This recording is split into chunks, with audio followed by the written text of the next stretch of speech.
Assalamualaikum, hai, selamat datang ke Fahmi Ramli Channel dan ini adalah segmen baru, Kisah Rumah Tangga. Tekan like dan tekan butang subscribe. Jangan lupa untuk tekan tombol loceng supaya anda tak terlepas daripada kisah-kisah yang akan saya kongsikan. Ini saya nak kongsikan satu kisah yang mana ada satu perkongsian yang disampaikan secara terus kepada pihak kami, dan isu ni saya percaya mungkin ada kaitan dengan anda semua. Saya bacakan, okey? Alright. Assalamualaikum. Saya nak tanya, saya takkan bagi tahu nama, cuma saya akan cerita. Macam mana kalau saya dan suami bertengkar dan perkataan yang kami ingin bercerai dan dia mengugut saya hak penjagaan anak saya tak layak, dan saya setakat ni saya belum lagi file kes cerai sebab saya lebih fikirkan tentang anak. Saya jadi takut nak buat file kes cerai dan tak tahu nak buat macam mana. Dia pernah pukul saya berkali-kali sebelum ni atas kes kecil kerana dia seorang panas baran, tak boleh menerima sebarang teguran isteri. Saya keliru sama ada nak buat fail cerai atau pertahankan hubungan. Okey. Tapi dari mulut dan perkataan, saya dan dia yang kami ingin cerai. So, boleh bagi penjelasan dan penyelesaian masalah. Sebelum ni saya ada kebutuhan di pejabat agama hendak buat fail akhir, tak jadi sebab suami pujuk dan berbaik semula, tapi dia tak pernah berubah jadi kaki pukul. Setiap kali bergaduh perkara yang kecil diperbesarkan. Hampir berkali-kali saya ditinggalkan. Akhir ni saya ditinggal berhari 7 hari. Sebelum ni kami pernah berasingan tempat duduk selama 1 bulan. Dia tinggal saya sebab saya sendiri tak sabar suruh dia keluar sebab dah tak tahan kena pukul setiap kali bergaduh. Boleh bagi pendapat apa yang patut saya buat? Sebelum ni kami dah kena kaunseling, tapi masih perkara yang sama. Hanya kata nak cerai tapi dia tak lafaz cerai dekat saya. Dia tak jatuh talak lagi pada saya. Dia pernah usir saya keluar dari rumah keluarga dia sebelum ni semasa gaduh. Saya pun keluar tinggal dia sebulan. Lepas tu dia cari saya pula. Saya cuba bagi peluang dekat dia. Okey, kisah yang disampaikan oleh seorang wanita ini yang saya percaya kebanyakannya mungkin akan ada isu yang berkaitan dengan anda juga.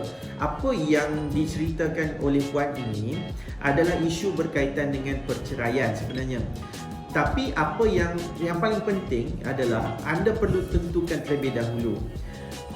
Perkara yang berkaitan dengan perceraian ini adalah melibatkan anda.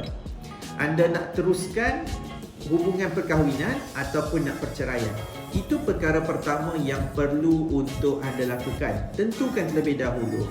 Sebab tak semua orang mungkin ada rasa nak bercerai. Ada orang dia rasa macam nak menyelamatkan rumah tangga dia terpulang. Dia cubalah usaha semacam-macam yang mungkin untuk nak memperbaiki semula rumah tangga. Tapi tak ramai juga yang ada keinginan macam tu. Dan majoritinya bila dah terkena sekali dan dah kena berkali-kali, dia akan ambil keputusan untuk berpisah. Jadi, anda tentukan terlebih dahulu. Anda nak teruskan perhubungan dalam keadaan yang anda mungkin redha ataupun cuba nak baiki, ataupun anda nak menyelesaikan dengan cara perpisahan. Baik, jika sekiranya daripada kisah yang diceritakan ini, ia ada melibatkan dengan ketidaksetujuan daripada suami untuk melafazkan cerai. Jadi, bila suami dah tak mahu lafazkan cerai dengan cara yang baik, dalam undang-undang, anda sebagai seorang isteri mempunyai hak untuk menuntut fasakh. Sebab daripada kisah ini, saya boleh anggap ada kes fasakh yang cukup kuat. Tetapi ia tidaklah bermaksud saya akan ada satu jaminan untuk anda, sebab ini adalah nasihat dan perkara yang paling penting adalah perbicaraan kelak. Pastinya pokok yang paling asas kita kena tahu adalah merit case tersebut. Jadi kenapa saya kata fasakh? Perkara pertama yang saya dapat detect di sini adalah berkaitan dengan isu pukul. Okey. Selalunya bila kita bercerita tentang isu pukul, kita kena pastikan dua perkara ini mesti ada untuk membantu anda bagi tuntutan fasa dan perbicaraan kelak. Apa dua perkara tersebut? Okey. Yang pertamanya, bila kita sebut tentang pukul, ia mesti kena ada laporan polis. Pasti kena ada laporan polis. Jika anda dipukul tapi tidak membuat laporan polis, siapa pun tak tahu, termasuk polis. Mungkin anda akan kata anak-anak ada tengok, jiran lain ada tengok, tapi dia mungkin tak boleh nak diklasifikasikan sebagai jenayah sebab anda tak buat laporan. Anda mesti buat laporan polis supaya ada tindakan daripada pihak berkuasa untuk menangkap dan siasat, dan jika ada kes, ia boleh dipertuduhkan di bawah Akta Keganasan Rumah Tangga. Itu yang pertama. Yang keduanya, anda mesti kena ada laporan perubatan. Kalau dah kata sakit, mestilah kita kena pergi untuk dapatkan rawatan. Tak kisahlah berapa teruk sekalipun, make sure kena ada laporan perubatan. Sebab dua perkara ini yang akan menjadi bukti kuat dalam isu pukul. Jadi mesti clear, mesti crystal clear. Bukan setakat clear biasa. Untuk anda tentukan tentang pukul ni, mesti kena ada bukti. Bukti yang saya kata adalah laporan perubatan, laporan polis. Dan jika ada rezekinya, mungkinlah untuk membantu anda.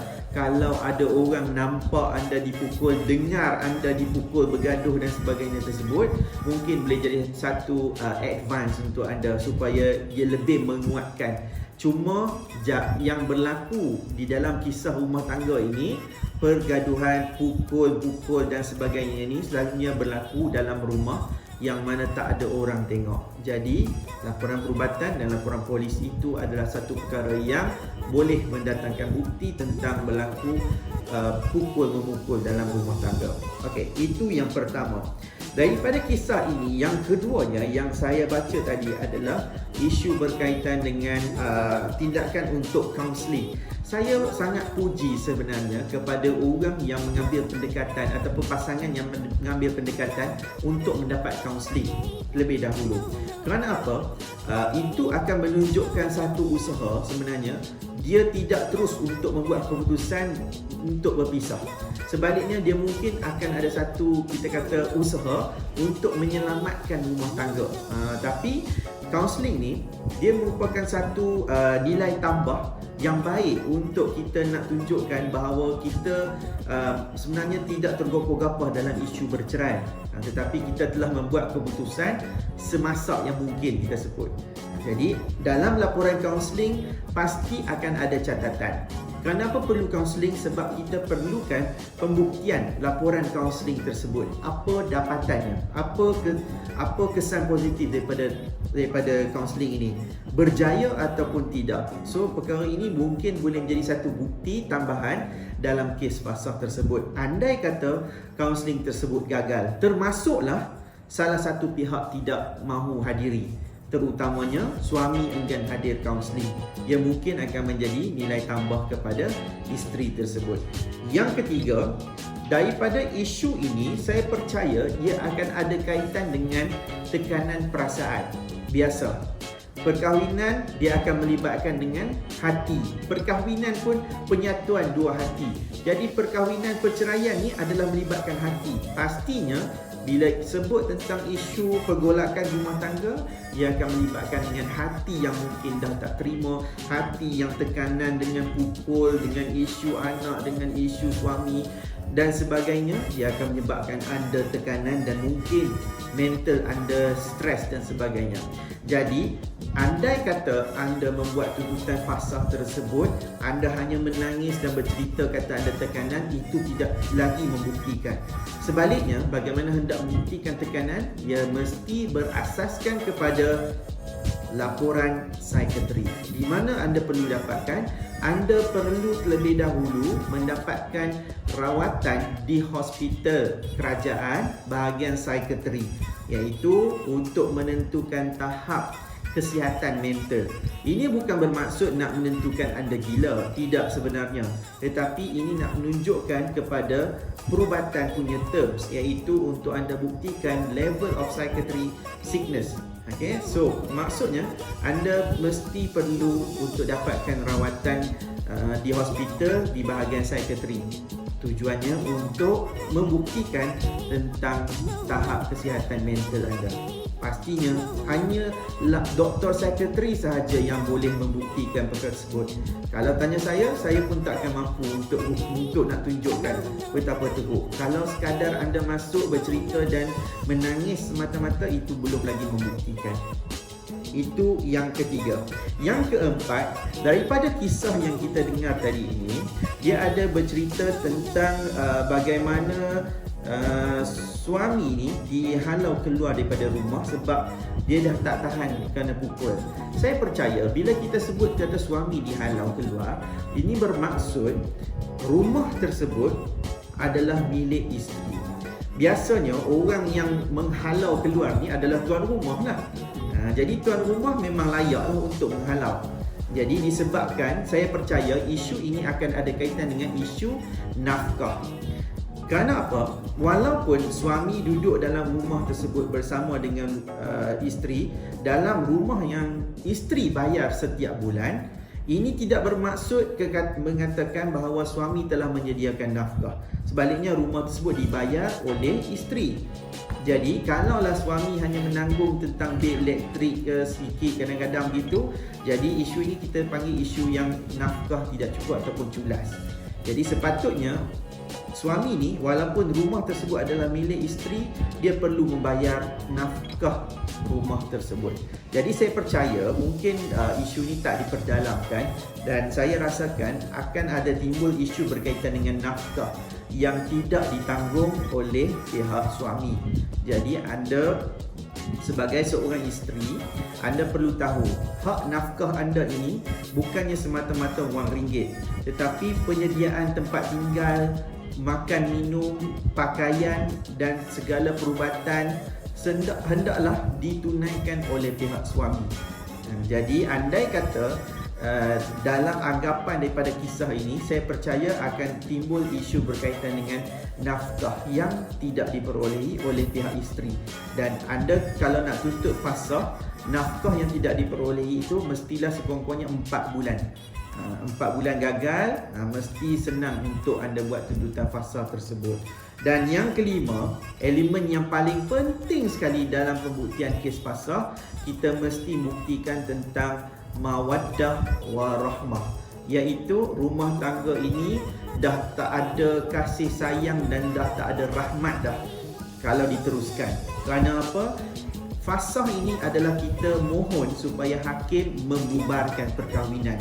Jadi andai kata perkahwinan tersebut diteruskan, adakah ia akan boleh lagi membawa rahmat dan kasih sayang dalam keadaan pihak-pihak ini sentiasa bergaduh dan bertengkar, caci maki, carut mencarut, ada pukul dan sebagainya.